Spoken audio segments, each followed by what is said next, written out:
Magandang umaga po sa ating lahat. Purihin at dakilain po ang ating Ama. Muntik na po ako malate. Ayan po, sige po. Punas-punas po muna tayo. Minom po tayo kung sino pong gusto uminom. Galak na galak po ba ang buhay na Diyos sa atin? Amen. Ano po, kung ninamnam nyo po ang mga pawis na lumabas sa ating katawan lupa, ang kinin nyo po ang mga di maiinam sa ating katawan ay naparam na po. Amen po ba? May sakit pa po ba kayo? Wala na. Amen. Palakan po natin ang buhay ng Diyos. Muli po, papuri at dakila sa ating Panginoon, sa ating Amang dakila, na patuloy-patuloy na binibigyan po tayo ng pag-asa at liwanag. Marami po bang bago? Sino po bang bago dito? Kayo po. Mapalad po kayo kapatid sapagkat sa ganang pagkatao niyo po hindi po kayo ang may gusto, kundi ang kalooban po ng ating Ama na mamaya po masisilayan niyo po ang ating mahal na Apo Kunching, ang ating kinalugdan ng ating Ama na sa katauhan niya ay ginamit lamang po ang katauhan niya upang daluyan ng kanyang banal na espiritu at magluwal ng banal na salita, banal na aral na makapagbibigay sa atin ng liwanag, yung mga salitang aral niya na magbibigay sa atin ng pag-asa na hindi upang gumaling lang ating katawan lupa, kundi ang ating kaluluwa. Amen po ba? Kaya po, mamaya po maghaharoon po tayo sa oras na ito ng sharing portion. Bakit nga po ba may sharing portion? Ito po yung, habang inintay po natin ating mahal na Apo Kunching, yung mga kapatid po natin na hindi lang po bago, kundi yung mga dati na po nagpupunta, upang isiwalat yung kadakilaan ng Ama na naganap sa kanilang buhay. Amen po ba? Yung mga bago po, hindi pa po alam yan, pero subalit yung mga dati na po, alam po yung mga pagsisharing pong ito. Upang isiwalat po natin at ibahagi natin sa ating mga kapatid, sa ating kapwa, yung mga natanggap po nilang kagalingan, hindi lang ng katawan lupa, kundi yung ating kaluluwa'y gumaling. At yung nabago sa ating buhay. Kaya po, ang ibibigay ko pong tema sa atin ngayon sa oras na ito, sa araw na ito, ay ang kababaan ng kalooban. Isa po itong mahalagang biyaya ng ating Ama, ang kababaan ng kalooban, sapagkat ang pagmababa po ang ating kalooban, napakabuti po ng ating puso. Hindi lang po ating puso, kundi ang ating kaisipan. Amen po ba?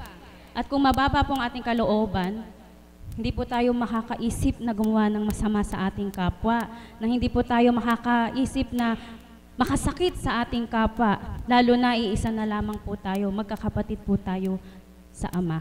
Amen po ba? Bilang dito po sa lupa, magkakapatid po tayo sa mga may kamag-anak po tayo, mga kapatid, sa laman lang po yun. Subalit, sa ating Ama, siya lang po ang ating nag-iisang Ama, magkakapatid po tayo sa Espiritu. Amen po ba? Ngayon po, mamaya po tatawag po ako ng sino pong idatal po sa akin, sinong aking tatawagin. Wala po akong hawak na listahan kung sino po ang aking tatawagin. Sa kaganapan sa inyong buhay, ano po ba yung kaganapan sa buhay nyo na nagpakababa kayo? Maaaring nagpakababa kayo dahil sa kapwa ninyo o nagpakababa kayo dahil may kaganapan sa buhay nyo na sa mga bagay-bagay, sa may naging kaalitan ba kayo, na sa trabaho po ba, sa mga kababaan po.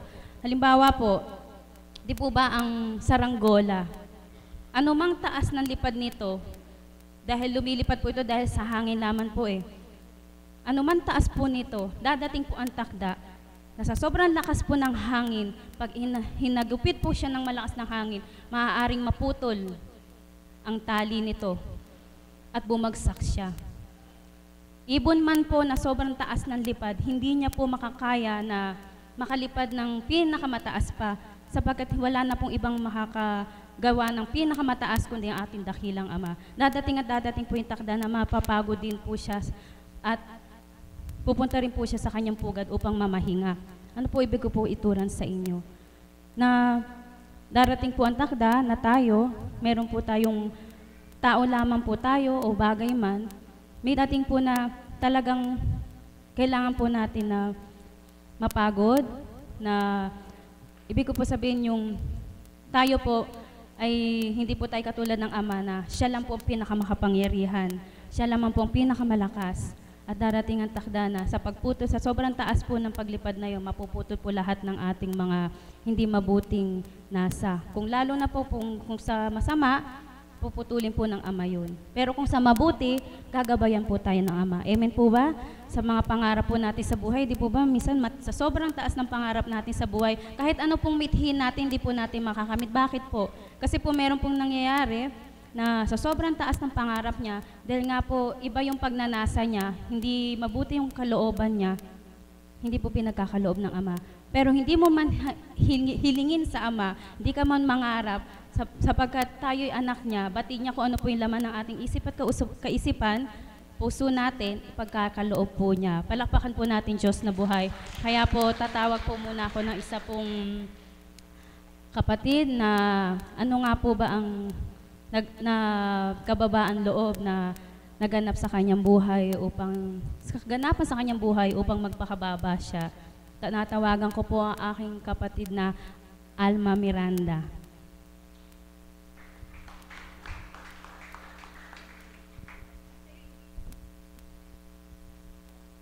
Isang mapagpalang umaga po sa ating lahat. Buhay po ba ang Diyos? Napakaganda po ng tema ibinigay ng ating kapatid, kababaan ng kalooban. Kababaan ng kalooban ay makakamit lamang po ng isang taong tumanggap sa Panginoon. Di po ba?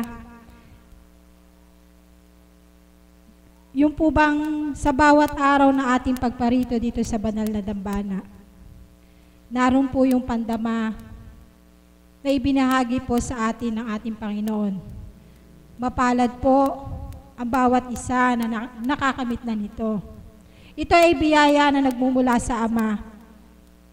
Sapagkat, sabi nga po, mahirap patawarin yung taong, mahirap mahalin ang isang taong,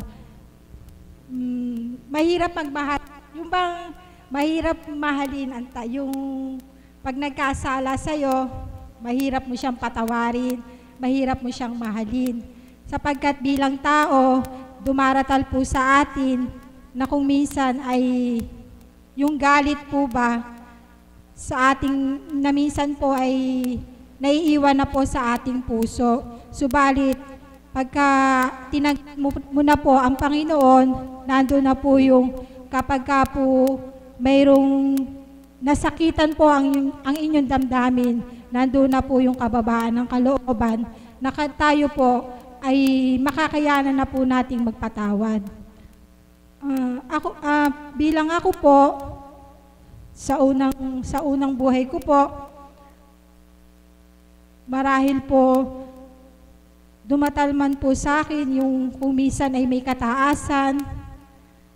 Subalit nang ako po ay inakay sa dakong ito, ano man po yung mga naging pagsubok ko, ano man po yung mga pinagdaanan ko, buong kababaan loob ko pong isinusuko sa Ama, sapagkat siya lamang po ang makapangyarihan sa lahat. Sa bawat kamalian, sa bawat nagagawa ko pong pagkakamali at pagkakasala na bilang isang lingkod niya, hinihingi ko po ito ng buong kababaan ng kalooban, sapagkat alam ko po, siya lang po ang maaaring makatulong sa akin. Siya lang po ang magbibigay ng kapamaraanan upang ang lahat ng ito ay akin pong mahulagpusan. Ang bawat nakakamit ko po sa bawat araw, sa gabay at patnubay po ng ating Ama, sa mga hiwagang ipinakikita niya at pinadadama niya sa akin. Sino pa po ba ang hindi maglilingkod sa Kanya? Di po ba? Lahat po tayo ay may dinadanas ng mga pagsubok sa buhay. Subalit, kapag ang Ama ay hindi po natin iniwalay sa ating puso't kalooban, ang lahat ng ito ay tuwirang mapaparam. Di po ba lahat naman po tayo ay dumadatal sa pagkakataon na tayo po ay nasasakitan? Di po ba? Sino po ba dito yung hindi dumanas ng ganon? Subalit sa patnubay ng Ama, sa bawat pakikinig po natin ng banal na mensahe sa banal na Espiritu, sa katauhan po ng ating minamahal na Apo Conching, nandun na po, sinisidlan po niya tayo ng pangunawa pangunawa po sa bawat mensahe na ititimo sa ating mga puso, sapagkat ito lang po ang siyang makapagpapabago po sa atin. Yung mga mensahe po na kung nanamnamin po natin at ititimo po natin sa ating puso't kaisipan, nandun na po yung kababaan ng kalooban na sa tuwin ay ating makakamit. Nawa po sa bawat araw na pagparito po natin dito sa banal na dambana, matama po tayong makinig sa bawat nagbabahagi, sa bawat nagbibigay ng inspirasyon, sa bawat tumitindig po sa unahan. Bagamat po minsan ay iisipin mo po ay sa tuwin na yun na lang ang tumitindig, subalit hindi naman po sa bawat araw na kahit po na paulit-ulit po ang pagtintig dito, hindi po, yun po ay panawagan ng ating Ama na huwag niyo pong pagsawaan, huwag niyo pong bigyan ng ibang na palagi na lang po yun ang tumitindig. Ang ating pong pakinggan, ang ating pong suriin, yung pong nilalaman ng kanilang mga sinasabi, yung pong mga ibinabahagi nila, na sa tuwin ay makapupulot po tayo ng magandang aral at magandang inspirasyon po sa ating buhay. Kaya po sa tuwin na manalig at manampalataya po tayo sa Ama, sa tuwin na humingi po tayo ng kababaan ng kalooban sa Kanya upang tayo po ay makapanahan at makasunod sa kalooban po ng ating Ama. Yun lang po at maraming salamat po. Salamat po, mahal na kapatid, sa binahagi mo. Kadikit po ng kababaan ng kalooban yung katulad po ng pagpapatawad. Kasi kung hindi po mababa kalooban natin, kung mataas po tayo, hindi po natin kayang magpatawad. Kaya purihin at dakilain ng ating Ama dahil nga po nakakapakinig tayo ng banal na salita at aral ng ating Ama, natuto po tayo kung ano po ang nasa niya para sa atin. Ang kababaan ng kalooban ay natutunan po natin. Amen po ba? Ngayon po tinatawagan ko po ang aking kapatid na tagasunod, ang ating kapatid na, hindi ko po alam yung pangalan pero po lagi ko po siya nakikita sa simbahan. Tinatawagan ko po si Tatay.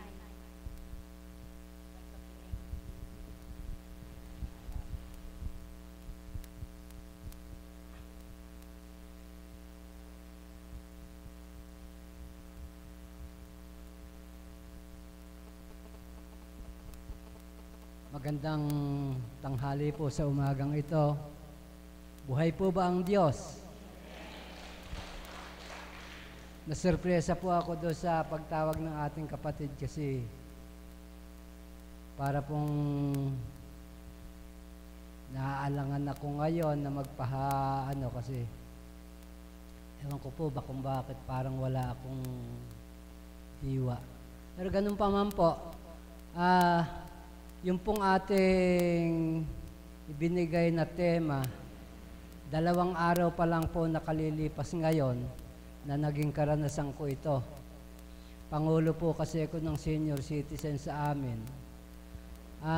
Para pong gusto kong suwagin ng aking mga kasamahan at ako ay gustong pababain. Ang naging katuwiran ko po kasi hindi ako magagalit sa kanila, kundi ang gusto ko ay ipaliwanag nila yung ikinagagalit nila sa akin. Kasi po, kahit alin samahan, kapag meron ng napalaob na pera, ito po ay nagkakaroon ng masamang ehemplo. Sa amin po kasi, ang batas ko, hindi namin ginagamit yung pondo ng senior citizen, kundi kinakain na lang. Hindi pwedeng hiramin, para hiramin na hindi naman babayaran. Kung sino lang yung matatapang, siyang nakagagamit. Kaya po, galit na galit sa akin yung 2 kong membro na yung 2 kong kagawad. Pero mula po nang madako ako rito sa dambana, alam ko ng lahat yung sinasabi sa akin ng Diyos, huwag mong patulan. Kasi po, wala silang maibubuta sa akin tungkol sa pera. Di po ako gumagamit ng pera ng hindi nila alam. Saka isa pa, wala naman kaming sisirain pera. Kaya lang po nagkakaroon kami ng pera pagdating nung gamit namin ng aming porsyento sa IRA. Ang gusto po kasi nila ay gamitin pa yung iba samantalang konti lang naman. Marami pong masasakit na salita yung ipinupukol sa akin. Parang sinasabi ng Diyos sa akin na wag mo lang silang patulan. At ito po ay naging karanasan ko na dito ko rin napulot na napakahirap mahalin ng kaaway. Nangyari po sa akin yon noong magpipiesta sa amin nung isang taon, nung nakaraang taon. Meron po akong meron pong lumoko sa aking tao. Kasamahan ko pa sa simbahan. Nung merong ginawa niya sa akin yon, kung may baril ako siguro nabaril ko. Dahil sa sama ng loob ko, kasama ko sa simbahang nagsisilbi. Pagkatapos ginawa niya akong sobrang tanga.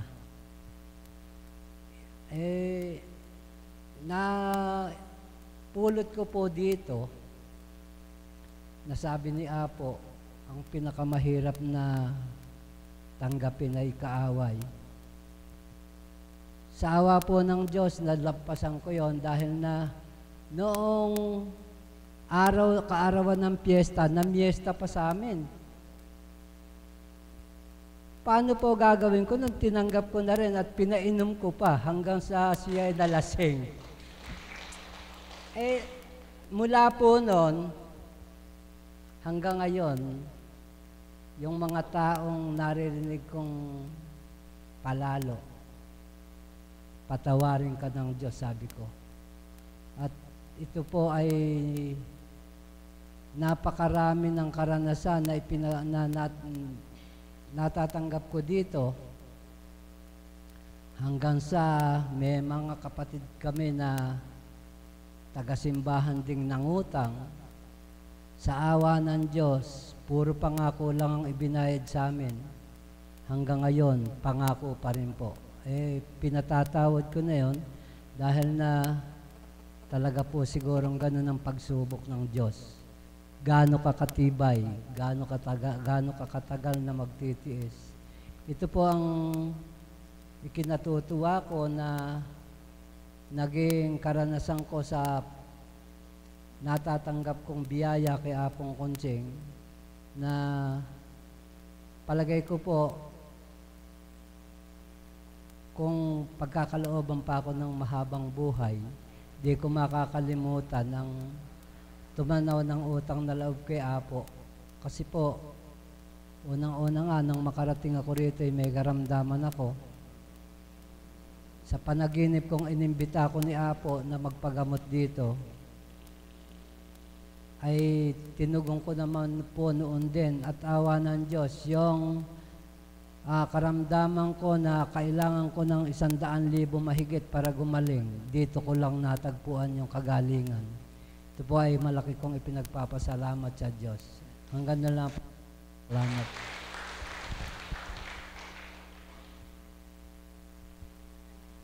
Salamat po sa binahagi niyo, Tay.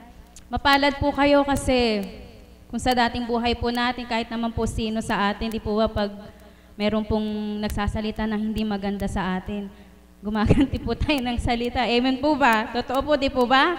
Oh. Pero po siya po, ngayon po dahil nga po nakilala po natin ang ating Ama na hindi po pala tama yung ganon. Kahit po sa isip lang, mali pa rin po kasi nagkakasala pa rin po tayo sa Ama. Dahil nga po, ang gusto ng Ama ay kababaan po na ating kalooban na tulad po niya, may naririnig po siyang parang, yung sinasabi niya pong palalo, mayabang po yun, di po ba? Mayabang, palalo. Na kung naman marinig po natin di maganda sa kapwa natin, kung ayaw man po tumanggap, ipapanalangin po natin. Yun po yung gusto ng ating Ama na Yun po, isa pong biyaya po yun dahil nga po natutunan po natin dito sa pagpunta-punta po natin dito at naririnig po natin sa aral na niluluwal sa atin na ating mahal na Apo Kunching na kailangan, ano may bato po sa atin, wala, tanggap lang po ng tanggap, kundi ipanalangin po na sana, dahil nga po hindi po nila alam yung ginagawa nila na mali po yun. Kaya patawarin, nilingin po natin ang kapatawaran sa ating Ama. Ngayon po tinatawagan ko po ang si Chong Erning po, magbabahagi po siya para sa kababaan ng kalooban.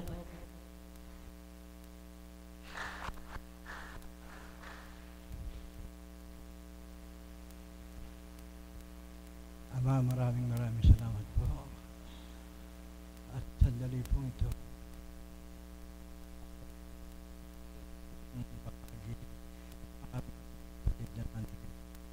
Ama,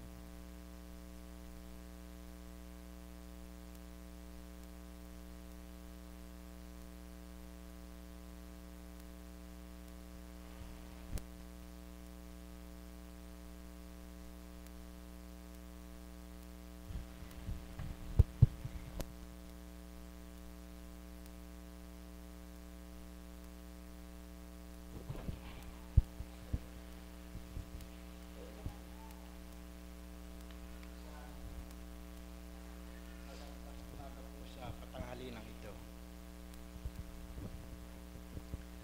Una po, nagpapasalamat ako sa Ama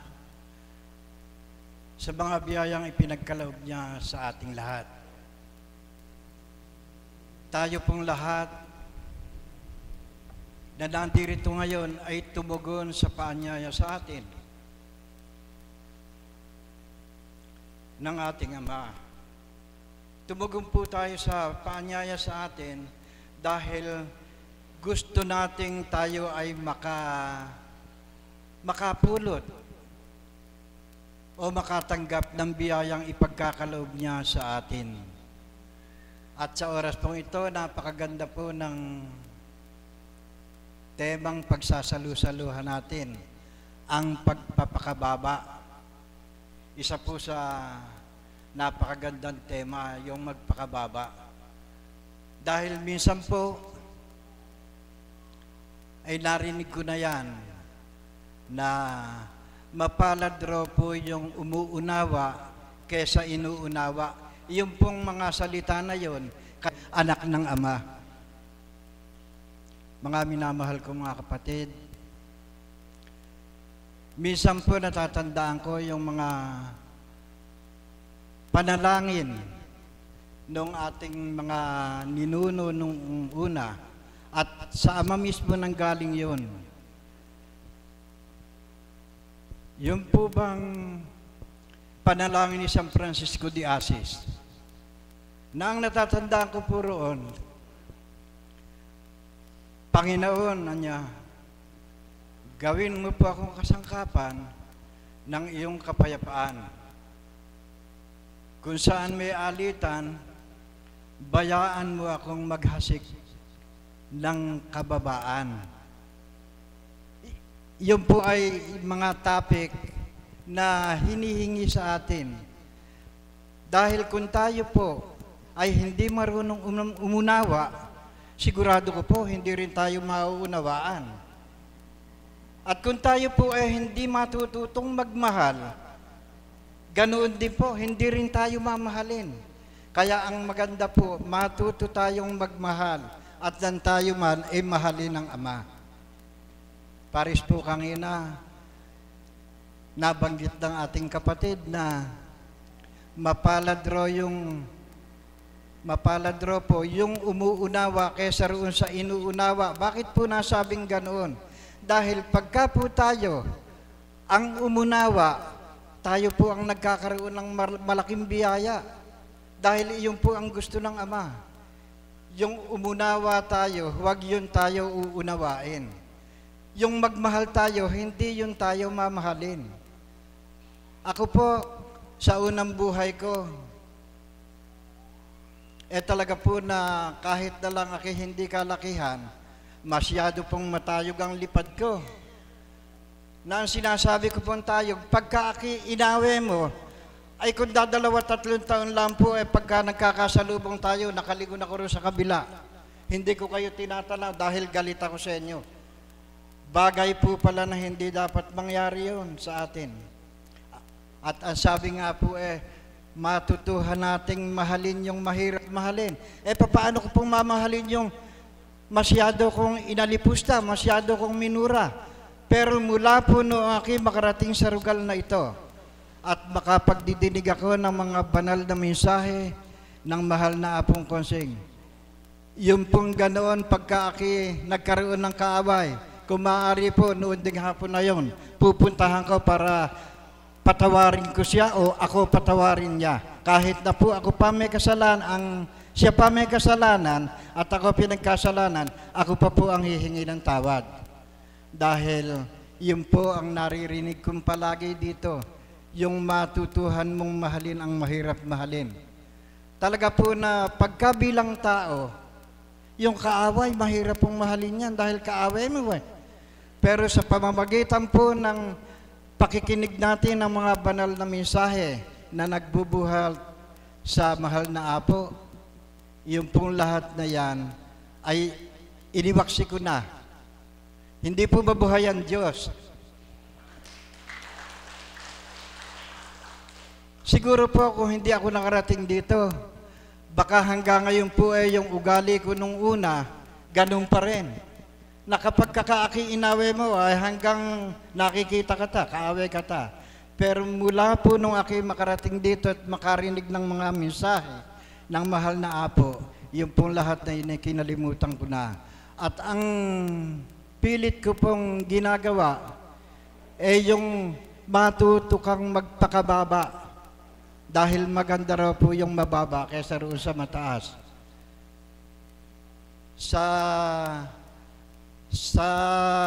Pagkapunta-punta ko po rito, mula nung ako ay tawagin sa matyaga kong pakikinig ng mga banal na mensahe, lahat po nung mahirap gawin dati, ngayon po nagagawa ko na. Dahil iyon po ang hinihingi ng ating Amang nasa langit. Yun sana, yun tayo ang maging huwara ng mga kapatid natin na hanggang ngayon ay hindi pa nakakaunawa. Dahil kung tayo po na nagpupunta rito sa banal na dambana, ay kakikitaan yan nung may pagkamataas. Hanggang ngayon, ang sasabihin po nun, yan ba na nagpupuntahan doon? Yung ugali niya noon hanggang ngayon ay ganun pa rin. Kaya pinipilit ko po na maging mabagay na yun. Yung pagpapakababa, yung matutuhang mahalin ang mahirap mahalin, yung matutuhang unawain ang mahirap unawain na nagawa natin. Nagkakaroon po tayo ng puntos para tayo ay magawa nating baon ng papunta roon sa langit. Kaya mga kapatid, sana po, sa ating pagparito, yaman din lang tayo nag-aaksaya na ng panahon. Sikapin po nating makabahagi tayo ng kahit na lang kakaunti. Dahil yung pong kakaunti, pagka nagkasama-sama, dumadami rin. At ang tanging iiwanan ko po na may iwan kong salita, minsan po ay may narinig akong kwento. Meron daw pong taga rito sa bukid na driver na luwas ng Manila. Nang dumating po sa Manila, kumurune patagandaan, naarkila po na yun po bang lipat bahay. Kaya yung kanyang sasakyan, pinuno ng karga. Kaya tumaas po ng konti. Hindi niya nalalaman nung dadaan sa overpass, nabangga po roon sa overpass, hindi makatuloy dahil nakasayad po yung karga. Ngayon ikit po ng ikit yung driver, hindi niya alam kung paano siyang kung ibababa naman yung karga, napakarami po, mahihirapan siya. Kamalam-malam po ay may nagdaang isang bata, ba't mo ba kayo ikit ng ikit? Hindi mo ba ka nakikitang nakabangga ka yung truck o hindi ka makaraan? Natawalan daw po yung bata. Ang sabi ng bata, nako, Ganyan lang ba naman ay mahihirapan kayo? Simple-simple yan. Nagalit po yung driver, halika nga, halika. Paano magiging simple itong nakasayad nga roon sa bubong kanya hindi makaraan? Tingnan ninyo, ako ang gagawa. Ang ginawa raw po ng bata, kumuha ng kuwan, pinasingo yung hangin ng gulong ng sasakyan. Yung pong lahat ng gulong, pinasingaw yung hangin, pinaalis yung hangin. Nang umalis po yung hangin, bumaba yung sasakyan. Kaya halipo kakayot, itulak natin makakaraan. Ano po ibig sabihin? Ang ibig po pala sabihin, hanggang yung hangin natin sa loob ng katawan, hindi natin i-withdraw, mananatili pong mataas tayo. Kanya ang bagero po, i-withdraw natin yung hangin. Alin po yung hangin sinasabi? Yung pong fried chicken na kinain natin. Ilabas na po muna nating lahat nang noon magtuloy ng bumaba tayo. Mawala yung fried chicken. Pagka po walang hangin nasa loob tayo, mababa tayong sigurado dahil wala pong magtatangay sa atin sa taas. Muli po, hanggang dito at magandang umaga sa inyong lahat. Salamat po, Tatay Henry. Fried chicken. Marami pong klase ng fried chicken. Yung pagkain na talagang masarap. Yan po, hindi po masarap yan. Hindi po gusto ng ama yan. Kasalanan po. Salamat po sa binahagi niyo po. Nawa po nakapulutan ng aral ng ating mga kapatid. Totoo po yun. Pag yung sinasabi niya pong binahagi niya na pag yung may kagalit ka, talagang mapapalaban po. Pero subalit po sa ating nga po, pag nasa ating ama na po tayo kailangan ng kababaan ng kalooban, ng pagpapatawad, at pagmamahal. Yan pong mahalaga po sa atin. Kahit ano pong hirap na mahalin ng ating kapwa, kailangan po nating mahalin kasi magkakapatid nga po tayo Ngayon po, palakpakan po natin buhay na Diyos. Ngayon po, tinatawagan ko po pang mabahagi ang ating kapatid na Dali.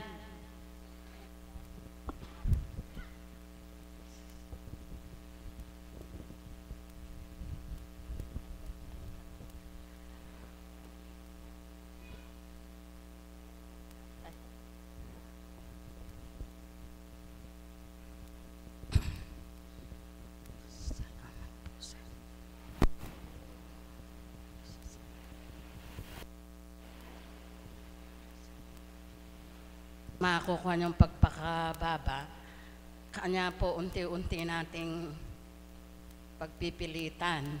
Ako po nung una, hindi po ako palaaway. Pagka po ako may sama ng loob sa aking kapwa, nasa kalooban ko lang po yun. Dahil po, pag po ako'y inaway, ako po'y nagpapasensya. Pag po talagang maano na, kahit kunyari po hindi ako kausapin, pwede po ako. Dahil po ang alam ko, hindi naman po ako nagkukuhan sa kanila at aawayin ako. Nung pong ako nagkarismatic, yung pong pagpapakababa, naunawaan ko na po.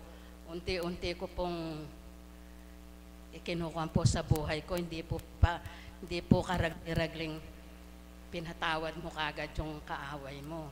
Tapos po, pagpunta ko po rito, marami po akong natutunan sa buhay po namin.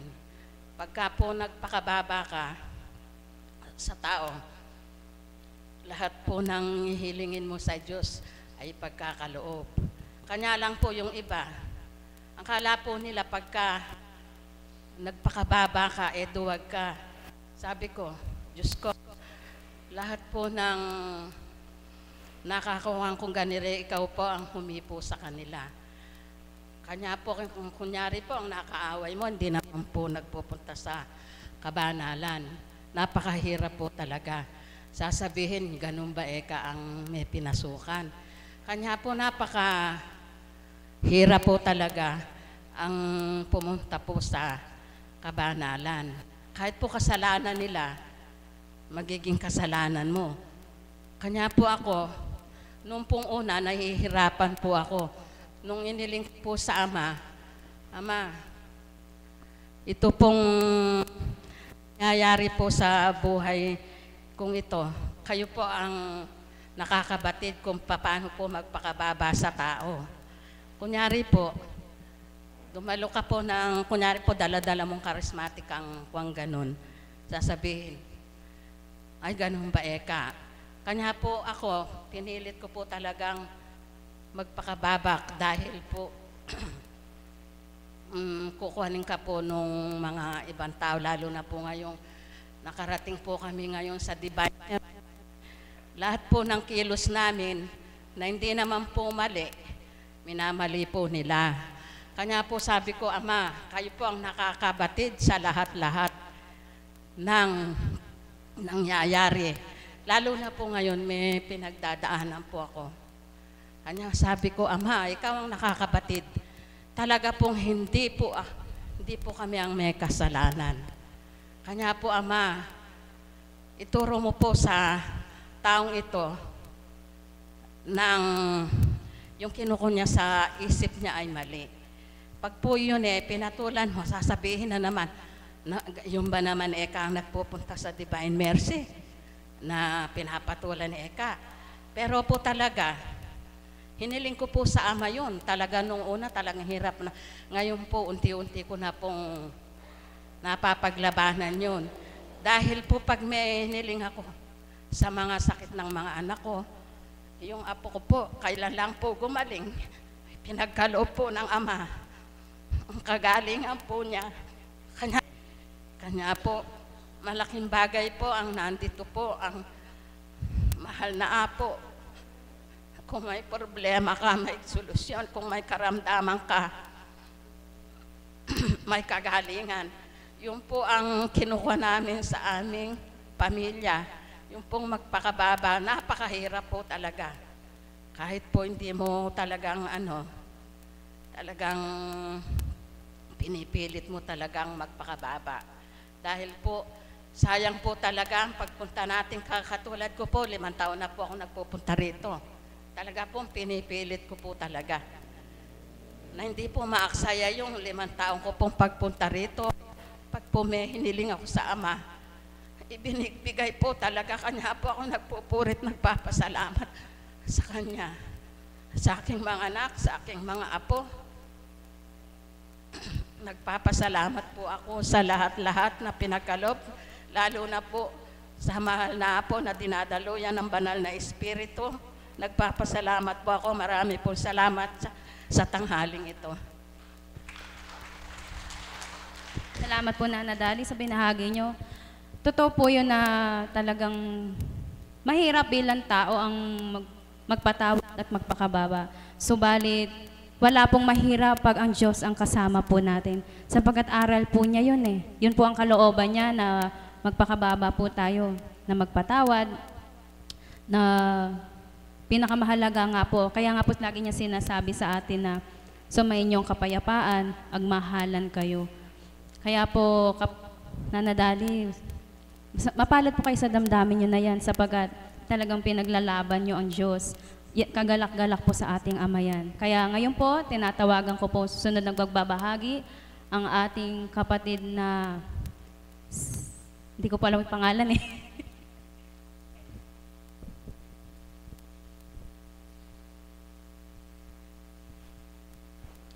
Salamat po, Ama, at muli mo akong tinawagan upang magpuri sa iyo sa lupa upang tayo ay saklolohan.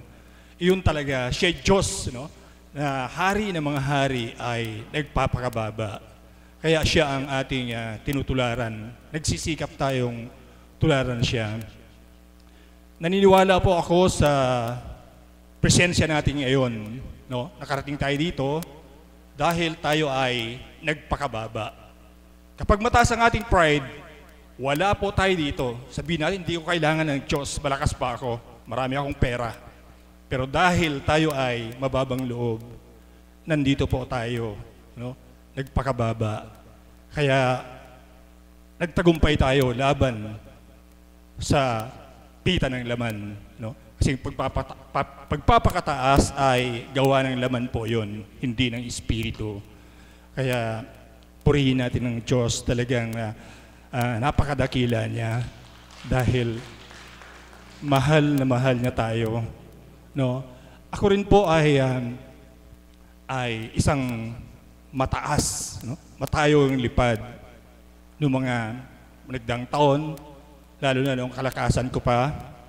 At nung ako yun nasa military, talagang mataas ang pride namin. No?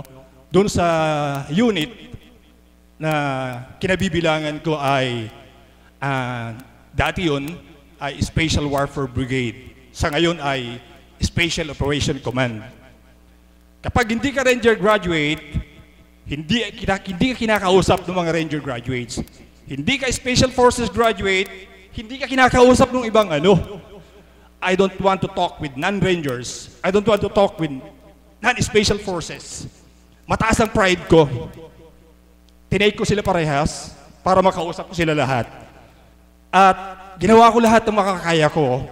Noon, marunong na rin ako magdasal, pero nararamdaman ko mataas pa rin ang aking pride. Na kapag nakarinig ako ng mga salitang medyo masakit, talagang iba na yung pintig ng aking puso na para bang gusto kong gumanti.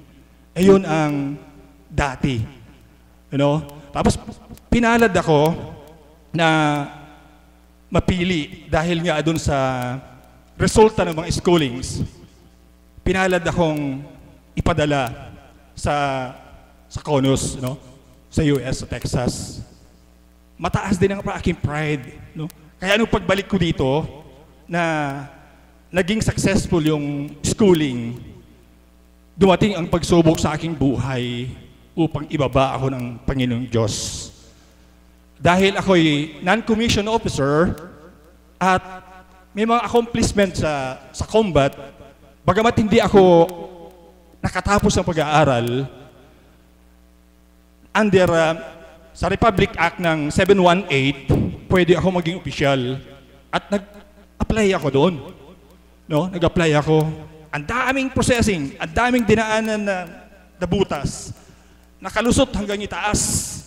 No? Nakapasa lahat. Pagdating ng final interview na pinakahuli-huling step na para makapagtuloy, nalusutan ko naman.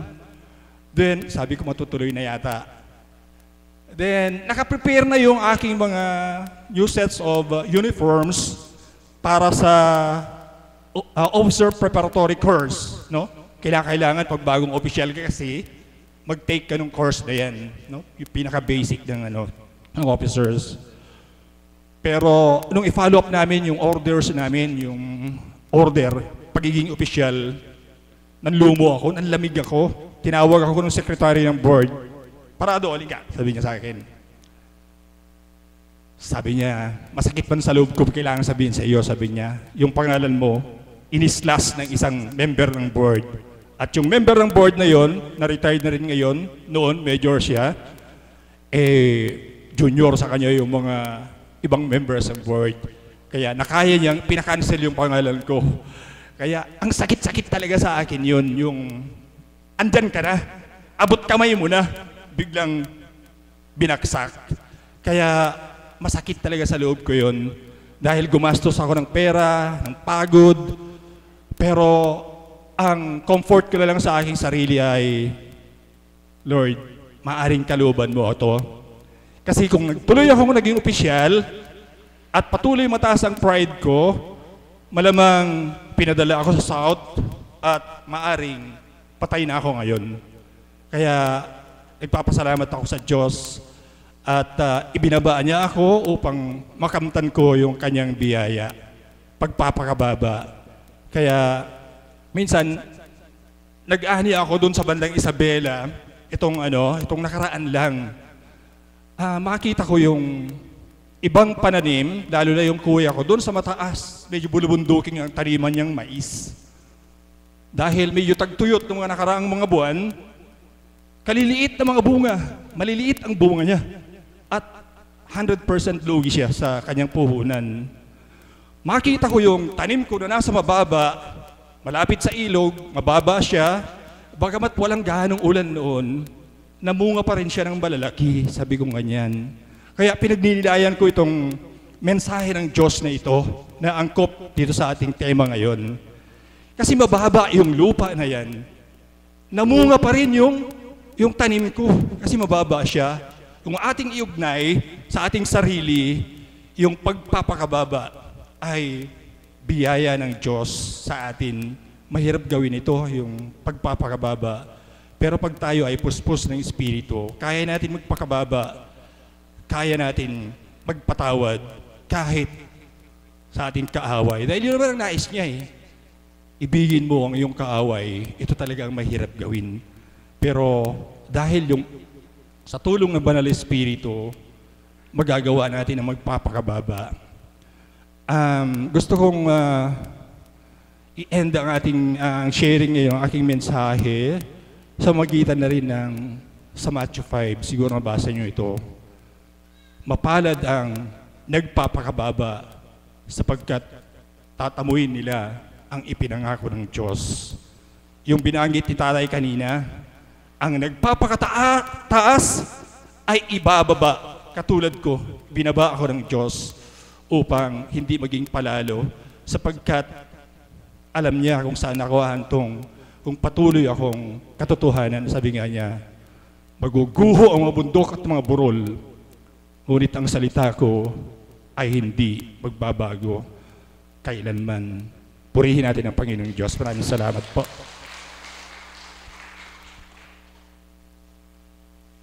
Purihin at dekalain ng ating Ama. Napakaganda po ng binahagi ng ating kapatid. Amen po ba? Napakaganda po ng mga binahagi niya sa buhay niya na. Kaya po pala titig na titig po. Kanina po siya tinititigan. Tinan po buhay po ang Espiritu po talagang nangungusap ang puso sa puso. Amen po ba? Nararamdaman niyo po ba minsan yon? Hindi lang po minsan, lagi po, di po ba? Tingnan niyo po, kapatid, dahil sa pagnanasan na bilang pagkatao niyo po yun na ninanasan niyo na maging mataas yung ranggo niyo. Subalit bakit po hindi niloob ng Ama? Noon po nagdadamdam po kayo, hindi natuloy. Sapagat sino pong mas higit na nakakaalam na anong mas makabubuti para sa ating lahat? Di po ba ang Ama? Palakpakan po natin ang ating Diyos na buhay. Kaya po kung natuloy nga po yun, totoo po yung sinabi niyo, kung natuloy po yun, nasaan po kayo ngayon? Wala po kayo dito. Kaya po palakpakan niyo po ang ating Ama dahil nga po, dahil po sa mas mahigit pa pong biyaya ang natanggap nyo na kayamanan. Hindi yung kayamanan nagkaroon kayo ng ranggo para maging mataas kang posisyon ninyo na kung saan po kayo makakarating. At marami po kayong makakasalamuhan na hindi po ka nais-nais na magkakasala po kayo. Kaya alam ko po na hindi lang po tayo, mahal, ngayon po alam niyo pong lalo, mas higit na mahal po kayo ng Ama. Amen po ba? Na ginhawahan po ba ang pakiramdam ninyo dahil naisaiwalan niyo po yung kadakilaan ng ating Ama. Ayan po, palakpakan po natin buhay na Diyos. Ngayon po, tinatawagan ko po ang aming Mother of the House upang magbahagi sa oras na ito.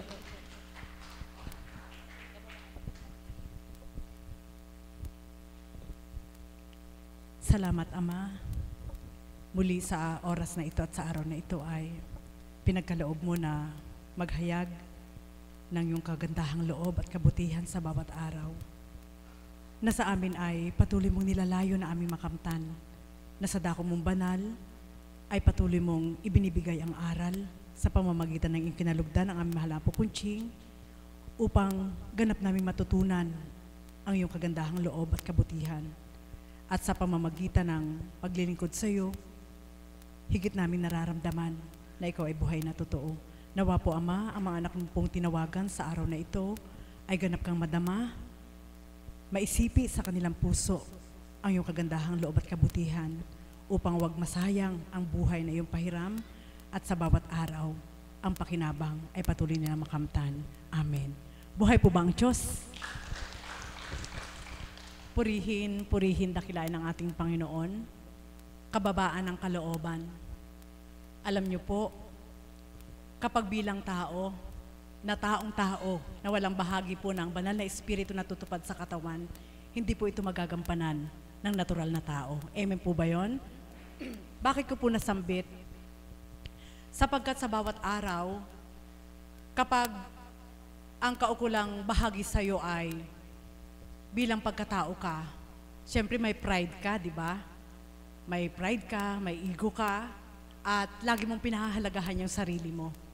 Kaya, hindi mo mailalapat sa kapwa mo yung kaukulang bahagi na magpakababa. Kaya minsan ang nangyayari po, instead na magkasundo, lalong naglalayo sapagkat parehas na may pride, hindi maglapat, hindi sila nagmamahalan. Buhay po ba ang Diyos? Amen po ba yun? Kababaan ng kalooban, mahirap itong gawin. Kaya magagawa lamang ito kung ang banal na Espiritu mismo ang siyang maglalayon sa puso natin na gawin ito. Amen? Amen po ba yun? Sapagkat sa dating buhay nga po, sabi nga, minsan, kapag ikaw ay mahirap na nilalang, minsan yung mahirap, yun pa ang ma-pride. Amen? Minsan may pride pa yun eh. Dahil, iniisip niyo yung sarili niya, ganito na nga ako, tapos gaganyanin niyo pa rin ako. Ganun po ang tao eh. Subalit salamat sa Ama, sapagkat kung hindi nga po rin ako naakay sa dakong ito, baka hanggang ngayon po, yung kababaan ng loob ay hindi ko rin taglay. Sapagkat sa unang buhay po, sa mga kaganapan po sa buhay ko, wala akong inisip kundi gumante. Gusto kong gumante. Gusto ko silang inisin. Bakit nila ako ginanito? Ganun po ba yon?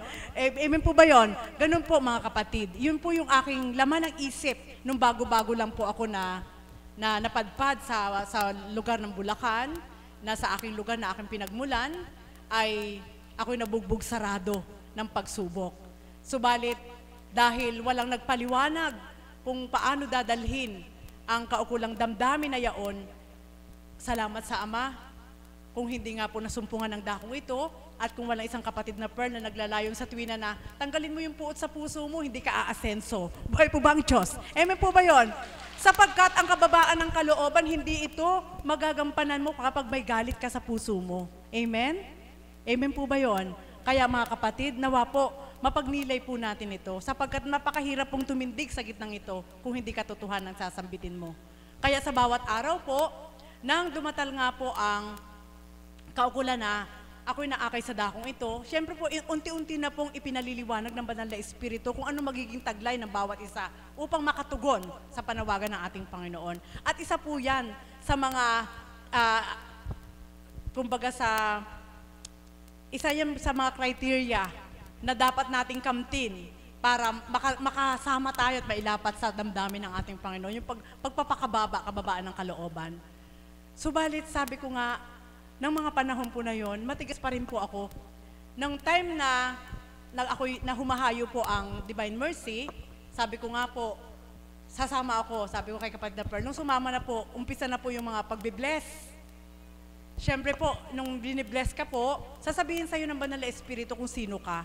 Ang mga nagbibless pa doon ay sila kapatid na Ana, kapatid na Myrna, Tita Irma, mahal na Apo Kunching, ang pinagkalooban po para maggawad po ng bendisyon sa bawat isa. At isa po ako doon na nagpapabless. At bawat pagbibless po sa akin, sinasabi po sa akin na banal na Espiritu kung sino ako. Amen? Kaya hindi po nalihim sa Kanya na punong-puno ako ng puot sa puso ko. Na hindi ko naman masambit sa Kanyang, paano hindi ako mapupuot? Ganun ang ginawa nila sa akin. Buhay po ba ang Diyos? Amen po ba yun? Subalit salamat sa Ama, sapagkat, sabi nga ni kapatid na Pearl, tanggalin mo yung galit mo. Sapagkat kapag punong-puno ka ng galit, kahit anong layo mong pagganti, hindi ka gagawing maasenso ng Ama. Sapagkat gagamitin mo lang sa hindi mabuti. Amen po ba yun? Buhay po ba ang Diyos? Kaya unti-unti po yun, na-withdraw po yun. Nang ako po'y tumutungo sa dakong ito, na nakikinig ng banal na mensahe ng banal na Espiritu sa katawan nating mahal na Apo Kunching, unti-unti po ako nag-evaluate sa aking sarili para po siya makapasok. Sapagkat walang puwang sa puso ko para pumasok ang aral. Subalit salamat sa Ama, sapagkat sa pamamagitan po ng paghayo po ng Divine Mercy sa kung saan sandako, sumasama po ako noon. At lagi po ako natatapat kay kapatid na Ana, sa mahal na Apo Kunching, kay Nanay Myrna, kay Tita Irma. Isa lang po yung sinasabi nila, palayain mo ang laman ng puso mo. Pagdating ko sa bahay, anong palalayain ko? Hindi ko nga alam kung anong palalayain ko. Masama ba ako? Ganun po. Ang tinatanong ko, yun po pala, nabasa na po nila na punong-puno ng puot ang puso ko. At hindi po yun sinungaling. Katotohanan po, punong-puno ng puot. Sapagkat wala pa akong sinasambit dati na, naku kapatid na Pearl, pag ako lang gumanda ang buhay ko, babalikan ko yung mga tao doon na nagganin, ganyan. Mali po pala. Hanggang ngayon hindi pa ako nakakabalik doon. Buhay po ba ang Diyos? Amen po ba yun? Mga kapatid, Siguro kaya hindi ako pinabalik ng Ama pa doon sapagkat, syempre po, pag punong-puno ng puot ang puso ko, hindi ko magagawang pakababa. Baka yung kamag-anak ko, hindi ko kibuin. Baka yung tiyahin ko, hindi man ako makapagmano. Amen po ba yun? Subalit alam niyo po ba, nakatakda po yun. Itinatakda ng ating Panginoon at alam ko itatakda niya na muli ako magbabalik doon upang ang kababaan ng kalooban ay mailapat ko po sa kanila. Magmamano po ako kahit anong ginawa nila sa akin. Buhay po ba ang Diyos? Amen po ba yun? Mga kapatid, yan po ay natest ko na po sa aking sarili. Sapagkat, syempre po, hinahanap na nila ako ngayon. Hinahanap po nila ako ngayon na mabuti pa daw, buhay pa ako, mabuti daw at yung aking anak ay ganito. Yun po yung mga tanong na naramdaman ko sa pananalita na gayon, naramdaman ko po na wala na rin po silang galit sa akin. At naramdaman ko rin na doon sa mga salita na yon na hindi namin akalain na umabot ka sa ganyan, ang anak mo'y ganito, hindi nila akalain sapagkat ang Diyos ang nakakaalam kung ano magiging kapalaran ko. Buhay po ba ang Diyos? Kaya sa pamamagitan po noon, nang ako na'y natungo na nga po at ako'y hinirang bilang banal na espiritu, yun nga po, natest pa rin po ang aking kababaan ng kalooban. Ang ibinigay po sa aking atas ay ang pagiging mother of the house nung panahon na yun. Siyempre po, alam nyo naman po, mamamalengke. So, mamamalengke ka, magluluto. At nung panahon na yun, iilan pa lang kami, walang mga naka-assign sa taas kung sino maghugas ng pinggan. Nagagawa rin po yun. Na-test ko po, na alam ko po na may kababaan ng kalooban ng puso ko. Siyempre po, sa mundo ng tao, bilang isang feng shui expert, ang tawag po sa amin is Madam. Amen? Madam, kumusta na po kayo? Ma'am, ano po ba ang problema? Madam Subalit pagdating dito, yun nga po, yun ang ibinigay sa aking atas. So, alangan naman na nakapustura ka, mamamalengke ka. Naganap po sa puso ko. Gusto ko maging makatotohanan, sapagkat ito yung katotohanan. Nang ako po ay naging mother of the house, na-withdraw na uli, bumalik ako sa pinakapayak na mananapit ka ng pambahay, mamamalengke, at makita mo yung mga, nung una aminin ko po sa inyo, nahihiya ako.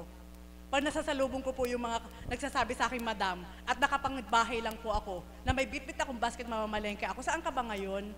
Pwede ba kitang puntahan? Hindi ko masabi. Subalit, hiningi ko po yun lahat ng patawad sa Ama, sapagkat sa pamamagitan po pala ng atas niya sa akin, doon ko po nakita na ang Diyos, kapag ibinigay mo ang kababaan ng loob mo, magpapakababa din siya sa iyo. Buhay po ba ang Diyos? Amen po ba yun? At nang time po na yun, umabot ng 1 taon, 2 taon bilang mother of the house, hanggang totally po, nang magli5 taon na po ako mother of the house, halos na-withdraw na po lahat yung pride na yun. Amen? Pinagmamalaki ko po, na nakita ko po ang kaibahan.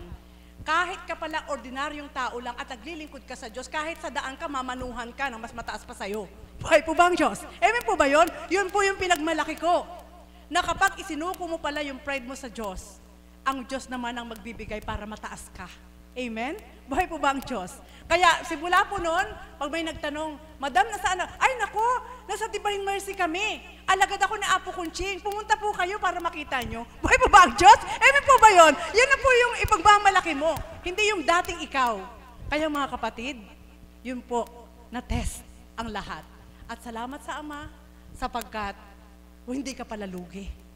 Kapag ibinaba mo at isinuko mo ang sarili mo, tagpakababa ka sa Diyos, hindi ka lugi. Tutubo ka. Mamumuhunan ka ng pagsuko, subalit ang tubo nito ay sobra-sobra. Buhay po ba ang Diyos? Amen po ba yun? Kaya mula po noon, syempre po, may bonus pa. Kapag nagpakababa ka sa Diyos, hindi, kung ikaw ay makapagsusuri, akala mo ay yun lang yung binigay niya sa'yo. Malaki pala ang binigay niya sa'yo. Bakit? Sapagkat nagpapakilala siyang lubos. Dahil kung may pride ka at magpapakilala siya, hindi mo siya nakikita, hindi makakapasok sa isip mo kung sino siya. Amen po ba yun? Subalit salamat sa Ama, sapagkat sa pamamagitan po ng pagpapakababa upang linangin ang kanyang, at mabungkal ang kanyang karunungan sa pamamagitan ating mahal na Apo Kunching. Salamat sa Ama. Sa dakong ito, nagpakatotoo ang Diyos sa aming mga pagkatao. Buhay po ba ang Diyos? Amen po ba yun? Opo, hindi kami idinaan sa pain ng pagkain, hindi rin kami idinaan sa pain ng salapi para tumupad sa Diyos.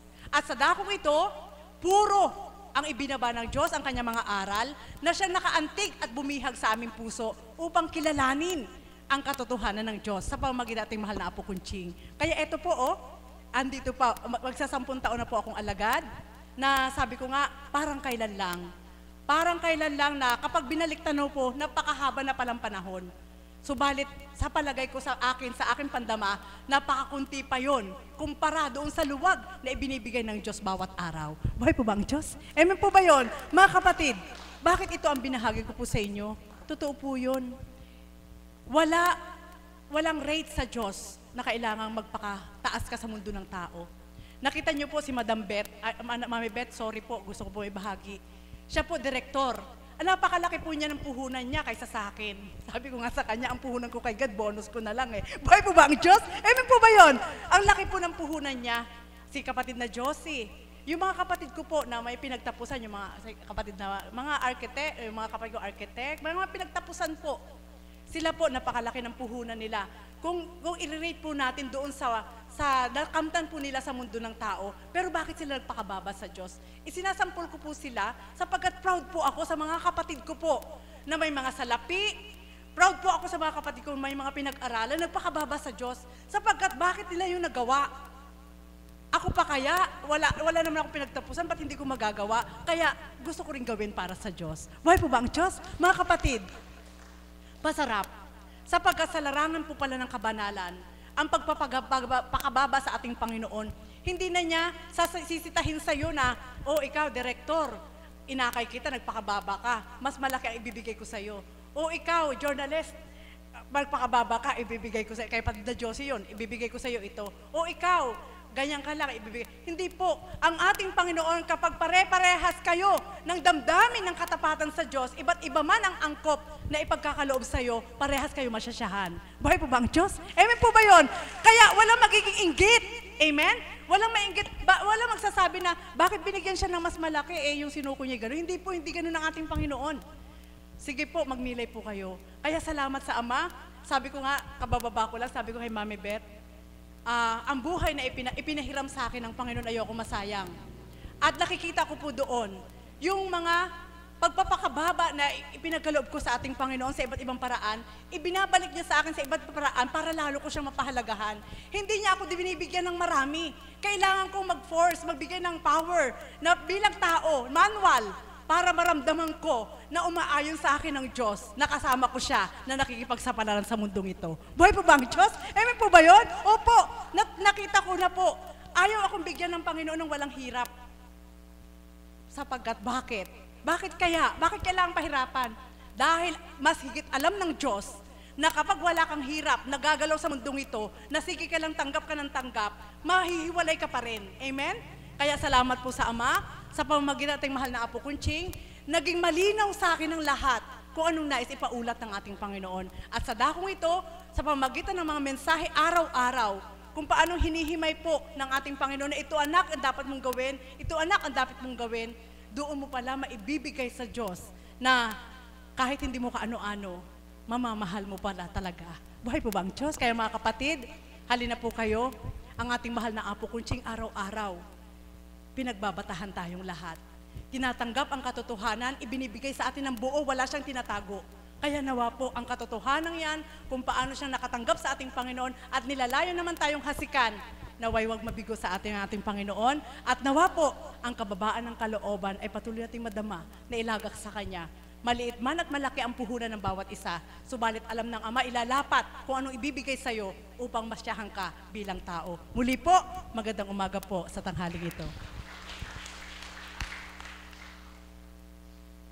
Maraming salamat po sa mga nagbahagi, sa ating mga kapatid. Narito na po ating minamahal na Apo Kunching. Magsitayo po lahat at awitin po natin panalangin tinuro sa atin